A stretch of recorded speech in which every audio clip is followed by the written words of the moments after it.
بلند آیت ہے کہ اے میرے محبوب میں نے تمہیں وہ دینا ہے کہ بس تو راضی ہی ہو جائے گا. ساری دنیا سے کہتا ہے مجھے راضی کرو اور خود کہتا ہے میں نے اپنے محبوب کو راضی کرنا ہے. میں تھوڑا سا فرق بتاؤں نا. موسیٰ علیہ السلام دوڑ کے آئے کوہ طور پر, بھاگے بھاگے بھاگے بھاگے, سانس چڑھا ہوا. اللہ تعالیٰ نے پوچھا ما اعجلک عن قومک یا موسیٰ, اور موسیٰ بھاگ کے کیوں آیا ہے؟ تو کہنے لگے عجلت الیک رب لترضی, یا اللہ میں اس لیے بھاگ کے آیا ہوں کہ تو راضی ہو جائے, تو راضی ہو جائے. اور خود ہمیں کہہ رہا ورضوان من اللہ اکبر, میری رضا کو طلب کرنا وہی سب سے بڑی چیز ہے. ہمیں کہا مجھے راضی کرو, موسیٰ علیہ السلام کہہ رہے ہیں میں نے تجھے راضی کرنا ہے, اور خود اللہ کیا کہہ رہا ہے اے میرے محبوب میں نے تمہیں راضی کرنا ہے. وَلَسَوْفَ يُعْتِيكَ رَبُّكَ فَتَرْضَىٰ. پھر دیکھتے نہیں ہو جب کوئی تھوڑی بہت ہو جائے نا دل میں ایسے ہی کوئی گلہ آ جائے تو پہلے تو آدمی قسمیں کھاتا ہے, پھر قسمیں کھانے کے بعد بھی جب دیکھتا ہے کہ بات نہیں بنی پھر پچھلے قصے دہراتا ہے. تو کبھی کہتا مجھے اللہ کی قسم, مجھے اللہ کی قسم, مجھے قرآن کی قسم, مجھے فلاں کی قسم, میں تیرے بارے میں بالکل برا نہیں ہوں. دیکھو فلاں موقع پہ میں نے تیرے ساتھ یہ کیا, فلاں موقع پہ تیرے ساتھ یہ کیا, فلاں موقع پہ یہ کیا, تو میں تیرے ساتھ کیسے غلط ہو سکتا ہوں. یہی انداز قرآن کا ہے. الم یجدک یتیما فآوی ووجدک ضالا فہدی ووجدک عائلا فاغنی. اے میرے محبوب میں کیسے تجھے چھوڑ سکتا ہوں, میں کیسے تجھ پہ ناراض ہو سکتا ہوں. یتیمی میں تیرا آسرا بنا, تو میری تلاش میں تھا, میں نے تمہیں اپنا آپ تجھے آشکارا کر کے بتا دیا. اے میرے محبوب تو تنگ دست تھا, میں نے تمہیں غنی کر دیا. اگلی صورت بھی ساتھ جوڑ دو, الم نشرح لک صدرک, میں نے تو تیرا سینہ کھولا. ووضعنا عنک وزرک, میں نے تو تیرے بوجھ ہٹائے. ورفعنا لک ذکرک, میں نے تو تیرے نام کو بلند کیا. بھلا میں تجھ پہ ناراض کیسے ہو سکتا. جس کا رب اسے راضی کرنے کے لیے اتنا بے قرار ہو, وہ اتنا اس کا اہتمام ہو, تو میرے بھائیو ہم پر تو فرض عین ہے کہ اس کو راضی کرتے. تو تبلیغ وہ مبارک محنت ہے جس میں اللہ اس کے رسول والی پاکیزہ زندگی کو سیکھا جا رہا ہے اور اس کی دعوت دی جا رہی ہے. اس کو سیکھ کر جو چلے گا وہ اپنی زندگی کو بنائے گا. یہ پانی کہاں سے آ رہا ہے؟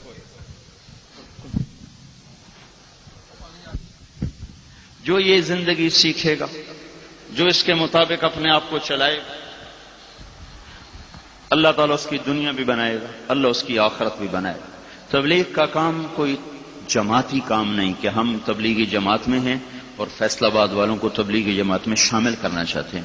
یہ دنیا میں واحد کام ہے ساری دنیا میں جس میں صرف ایمان اور عمل کو سیکھنے کی دعوت ہے.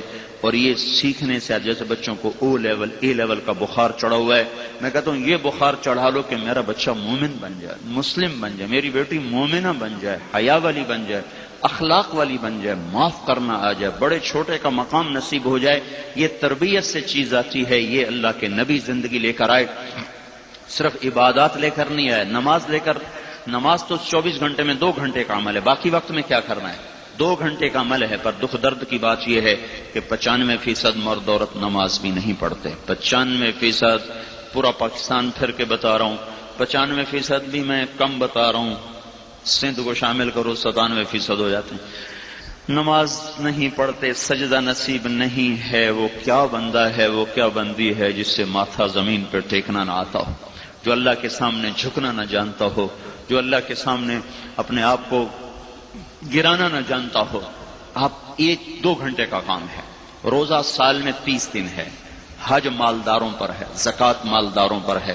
24 گھنٹے میں ایک معاشرت ہے, ایک زندگی. مرد عورت میں حد فاصل ہے. اللہ تعالیٰ نے عورت کو حیا کا حکم دیا. ایسا لباس مت پہنو جس سے تمہارا عورت پنا گہنا جائے. ایسا لباس مت پہنو جس سے تم نمایاں ہو جاؤ. تمہیں چھپنے کا, عورت چھپی چیز کو کہتے ہیں. جب وہ کھل کے آ گئی تو اس میں عورت پنا کہاں رہ گیا. اللہ نے سارے قرآن میں کسی عورت کا نام نہیں لیا, صرف حضرت مریم کا نام قرآن میں آتا ہے, باقی کسی عورت کا نام قرآن میں کوئی نہیں ہے. مریم کا نام اس لیے قرآن میں آیا کہ اللہ تعالیٰ نے اس بات کی صفائی پیش کی کہ عیسیٰ علیہ السلام میرا بیٹا نہیں مریم کا بیٹا ہے. چونکہ لوگوں نے بہت بڑا بہتان باندھا اللہ تعالیٰ پر, انہوں نے عیسیٰ علیہ السلام کو اللہ کا بیٹا بنا دیا. تو اللہ تعالیٰ نے اس کی وضاحت کی، ذالک عیسی ابن مریم، میرا نہیں یہ مریم کا بیٹا ہے۔ باقی الف لام سے والناس تک کسی ایک عورت کا نام قرآن میں کوئی نہیں۔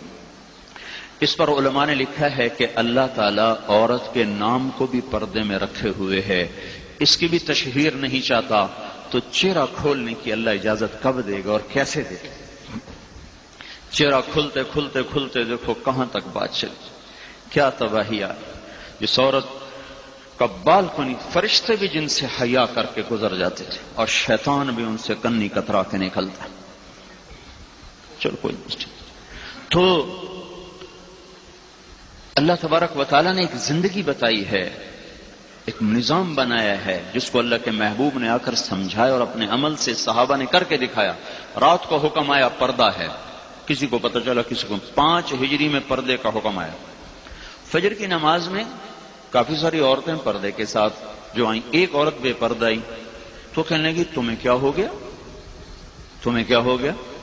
وہ انہوں نے اس سے کہا تمہیں خبر نہیں؟ کہا کس بات کا؟ رات کو پردے کا حکم آ گیا۔ اچھا مجھے تو کچھ پتہ نہیں چلا۔ نماز سے فارغ ہو کر ایک بچے کو دوڑایا کہ بیٹا جاؤ میرے گھر سے چادر لے کے آؤ۔ وہ گھر گیا، چادر لے کر آیا، چادر اوڑھ کر اپنے آپ کو چھپا کر گھر پہنچی تو اس کے خامن نے کہا اتنے تردد کی کیا ضرورت تھی، تمہیں تو پتہ ہی وہاں جا کے چلا، تو واپس آ کے شروع کرتی۔ تو انہوں نے فرمایا اللہ کے حکم معلوم ہونے کے بعد ایک قدم نافرمانی میں اٹھانے کی میری جرت نہیں ہوئی۔ تب ان عورتوں کو کون سمجھائے؟ کہتے پردہ دل کا ہوتا ہے، دل تو پہلے ہی پردے میں ہے۔ پردہ دروازے پہ لٹکایا جاتا ہے، کھڑکی پہ لٹکایا جاتا ہے، یا پردہ دیوار پہ لٹکایا جاتا ہے؟ دیوار نے تو پہلے ہی پردہ کیا ہوا ہے، وہاں تو پردہ کوئی نہیں لٹکاتا۔ دیکھو یہ اکبر صاحب نے کھڑکی پہ پردے لگائے کیونکہ اس کھڑکی سے نظر آتا ہے، تو یہاں پردہ ہے۔ دروازے پر پردے لگائے جاتے ہیں کہ اس سے اندر نظر آتا ہے، جو چیز نظر آئے اس کو پر پردہ کیا جاتا ہے، اسے چھپایا جاتا ہے۔ دل تو پہلے ہی پردے میں ہے، اس کا تو پہلے ہی پردہ ہے۔ پردہ اس کا ہوتا ہے جس کو جو نمایاں ہو۔ یہ میرے اللہ کا دیا ہوا نظام۔ حضرت فاطمہ رضی اللہ تعالی عنہا نے ارشاد فرمایا، بیمار تھیں تو اپنی خادمہ کو بلوایا کر کہ میرے غسل کا پانی رکھو۔ انہوں نے غسل کا پانی رکھا، غسل فرمایا، خود غسل فرمایا، کپڑے پہنے، کا فلاں کپڑے لاؤ، وہ لائے وہ پہنے، کہا میری چارپائی درمیان میں کر دو، درمیان میں کر دی، پھر لیٹ گئی، پھر فرمایا میں اب مر رہی ہوں، علی کو بتا دینا میرا غسل ہو چکا ہے، کوئی میرا سطر نہ کھولے، کوئی میرا سطر نہ کھولے، میں مر رہی ہوں، میرا غسل ہو چکا ہے۔ یہ کہا اور مر گئی۔ حضرت علی باہر نکلے ہوئے تھے، واپس آئے تو کہانی ختم ہو چکی تھی۔ تو خادمہ نے بتایا کہ ہاں ایسا ہی ہوگا، انشاءاللہ اس کا کندھا بھی کوئی نہ دیکھے۔ مرنے کے بعد بھی اس کا احساس ہے۔ اور چند دن پہلے حضرت اسماء بنت امیس سے فرمایا کوئی طریقہ تلاش کرو کہ میرے جسم کا قد کا بھی کسی کو پتہ نہ چلے کہ میں لمبی کے پتلی کے موٹی کے چھوٹی، میرے مرنے کے بعد بھی اس پر کوئی تبصرہ نہ ہو۔ تو انہوں نے فرمایا میں نے دیکھا ہے حبشے میں جب کوئی عورت مرتی تو اس کے اوپر وہ لکڑی ایسے کمان بنا کر پھنسا کر اس کے اوپر کپڑا ڈال دیتے ہیں، اس کے اندر اس کی میت کو رکھتے ہیں، پتہ ہی نہیں چلتا کہ یہ لمبی ہے کہ پتلی ہے کہ چھوٹی ہے کہ بس جب میں مروں تو میرے ساتھ تم نے ایسا ہی کرنا ہے، میرے وجود کو اس طرح چھپا دینا۔ کچھ اللہ نے چھپایا کہ رات میں انتقال ہوا، دن میں نہیں ہوا، اندھیرے میں موت آئی۔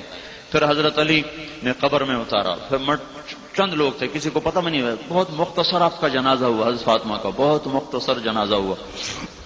بہت سو کو صبح پتہ چلا کہ آخری نشانی اللہ کے محبوب کی بھی چلی۔